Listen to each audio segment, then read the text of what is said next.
Bharatiya Janata party के लोकसभा प्रत्याशी doctor Anurag Sharma की नामांकन सभा को संबोधित करने झांसी आए उत्तर प्रदेश के उप मुख्यमंत्री केशव प्रसाद मौर्य ने इंडिया गठबंधन के सपा कांग्रेस सहित बसपा को आड़े हाथों लिया। उन्होंने सपा कांग्रेस बसपा पर जमकर हमला बोलते हुए कहा कि पिछले चुनाव में हाथी हवा में उड़ गया, साइकिल पंचर हो गई और हाथ खराब हो गया। वहीं उन्होंने माफिया मुख्तार अंसारी की मौत पर फातिहा पढ़ने को लेकर कहा कि अखिलेश का माफियाओं से गहरा नाता है। जिस गाड़ी में सपा का झंडा उस गाड़ी में बैठा गुंडा। उन्होंने भारतीय जनता पार्टी के प्रत्याशी को भारी मतों से विजयी बनाने की अपील की।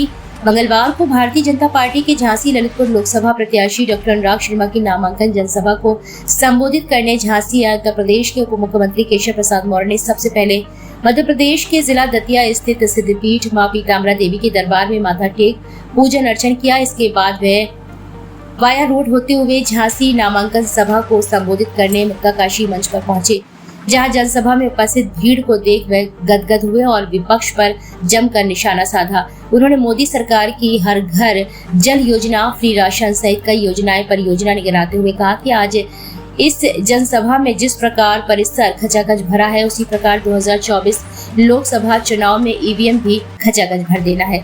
उन्होंने कहा कि 2024 का लोकसभा चुनाव 2014-2019 से बड़ा चुनाव है। 2014 चुनाव मोदी के नाम का था, 2019 का चुनाव मोदी की आंधी थी और अब 2024 का चुनाव तूफान है, सुनामी है, जिसमें सपा बसपा कांग्रेस सब उड़ गए हैं।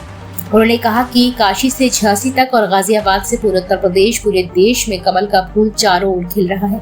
उन्होंने कहा कि मोदी, योगी और भाजपा को संपूर्ण विश्वास है कि इस बार यह जनता तीसरी बार भाजपा की सरकार बनाने का काम करेगी।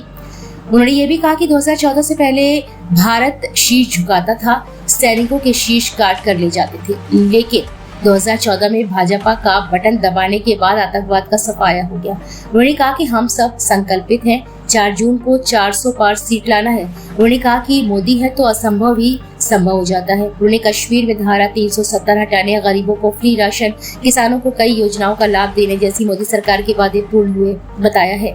उन्होंने विपक्ष पर निशाना साधते हुए कहा कि सभी ने मिलकर इंडिया गठबंधन बनाया है, लेकिन यह लोग मोदी सरकार को तीसरी बार बनने से नहीं रोक पाएंगे। उन्होंने मोदी सरकार द्वारा 10 वर्षों में बुंदेलखंड को दी जाने वाली हर घर जल योजना, बुंदेलखंड एक्सप्रेस, राम मंदिर सहित कई योजनाएं गिनाई। उन्होंने कहा कि मोदी सरकार ने जो किया है, वादे पूरे किए हैं, उससे विपक्षियों की हालत पतली हो गई है, बड़े बड़े बयान दे रहे हैं। उन्होंने कहा कि सपा बसपा और कांग्रेस में बिजली आती नहीं थी, भाजपा में बिजली जाती नहीं है। उन्होंने कहा कि मोदी सरकार बनने के बाद इस बार केन बेतवा परियोजना शुरू होगी, जिससे खेतों के टेल तक पानी पहुंचेगा। यह ऐतिहासिक चुनाव है जिसमें सपा बसपा कांग्रेस घबराई हुई है। पिछले चुनाव के परिणाम बताते हुए कहा कि साइकिल पंचर हो गई थी, हाथी हवा में उड़ गया था और हाथ कमजोर हो गया था। उन्होंने कहा कि पहले सपा सरकार में गुंडा राज था, सपा का नारा है खाली प्लॉट हमारा है। जिस गाड़ी में लगा सपा का झंडा उसमें बैठा गुंडा। उन्होंने जनता से अपील करते हुए कहा कि इन्हें ऑक्सीजन नहीं देनी है, अगर ऑक्सीजन दी तो वही पुराने गुंडा माफिया वाले राज होंगे। उन्होंने अखिलेश पर निशाना साधते हुए कहा कि अखिलेश का माफियाओं से नाता है, वे माफिया की मौत पर फातिहा पढ़ते हैं। उन्होंने कहा कि उत्तर प्रदेश के पूर्व मुख्यमंत्री कल्याण सिंह के निधन पर अखिलेश उन्हें श्रद्धांजलि देने इसलिए नहीं गए थे क्योंकि उनका नाता जिहादियों, माफिया, गुंडा, खनन माफियाओं से है। उन्होंने कहा कि भाजपा शासन में आज सब कुछ अमन चैन से है। 2024 के इस चुनाव में इंडिया गठबंधन के प्रत्याशी की जमानत जब्त करा दो। उत्तर प्रदेश की 80 की 80 सीट भाजपा जीतेगी। उन्होंने जनता और अपने कार्यकर्ताओं से अपील करते हुए कहा कि जितना वोट 2019 में दिया था उसमें हर बूथ पर 370 प्लस करना है।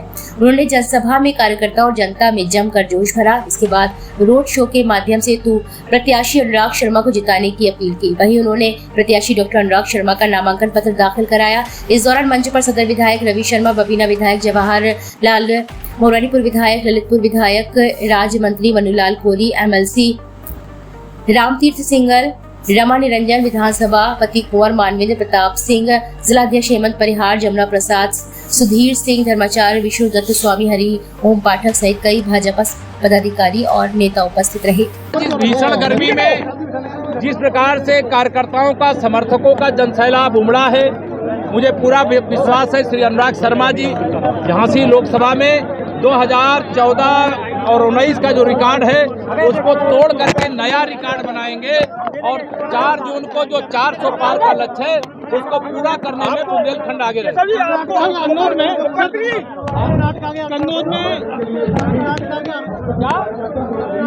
कर्नाटक में कांग्रेस पार्टी ओबीसी का आरक्षण छीन करके मुसलमानों को देना चाहती है।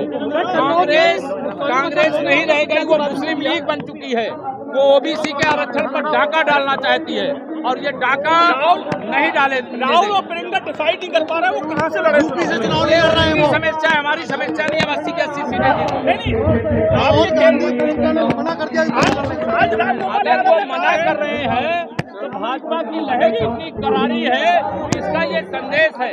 उनको डर लग रहा है कि यूपी से जीत नहीं पाएंगे। आज रामगोपाल यादव ने कहा है, रामगोपाल यादव ने कोविशील्ड पे सवाल उठाए, कहा है कि ये वैक्सीन से लोगों को हार्ट ब्लॉकेज और मौतें हो रही है। इसकी जिम्मेदार भारतीय जनता पार्टी है, कांग्रेस घराना हो। इन्होंने कोरोना के टीका को मोदी का टीका, भाजपा का टीका कहा था। जनता ने कमल का टीका लगा करके उनका इलाज कर दिया। अगर वो ये बोले हैं तो ये समझ लीजिए कि ये देश के वैज्ञानिकों का अपमान किए हैं और जिन वैज्ञानिकों ने तपस्या करके दुनिया भर से हमें वैक्सीन लाना पड़ता था अपने देश में तैयार किया है, उसका स्वागत अभिनंदन करने की जगह, उनका मनोबल बढ़ाने की जगह ये जो देश जिस क्षेत्र में आगे बढ़ता है उस क्षेत्र में जो काम करता है उसका अनादर। कर्नाटका की सभा का अमित शाह का वीडियो वायरल हो रहा है, वो फेक बताया जा रहा है। उसको लेके मोदी जी को भी सफाई देनी पड़ी और कांग्रेस ये कह रही है कि ये वीडियो सच्चा है, ये आरक्षण और मुस्लिम आरक्षण रोकना चाहते हैं, इसलिए मोदी जी को बार-बार सफाई देनी पड़ रही है। देखिए, माननीय प्रधानमंत्री जी को कोई सफाई देने की आवश्यकता नहीं है। हर देश का नागरिक स्वयं प्रधानमंत्री नरेंद्र मोदी जी है। वो एक गरीब माँ बाप के बेटे, एक चाय बेचने वाले के बेटे हैं। उन्होंने देश की सेवा की है। वो पिछड़े वर्ग से आते हैं। कांग्रेस या सपा बसपा उनको बर्दाश्त नहीं कर पाती है, उनके प्रति अपशब्दों का प्रयोग करती है, गाली गलौज का प्रयोग करती है। लेकिन उनकी गाली का जवाब मैं लोगों से अपील करता हूँ, गाली से मत देना, कमल का बटन दबा करके मोदी जी को तीसरी बार पीएम बना। इससे क्या फर्क पड़ता है? कन्नौज में अखिलेश यादव जी हार रहे हैं, मैनपुरी में डिम्पल यादव जी हार रही हैं और यहाँ अमेठी और बरेली में गांधी खानदान जो बहुत ही समझता था, बता रहे हो लड़ने नहीं आ रहा, मुझे मालूम नहीं है, लेकिन अगर लड़ने आवे तो हराने का मजा ही कुछ हुआ। अच्छा।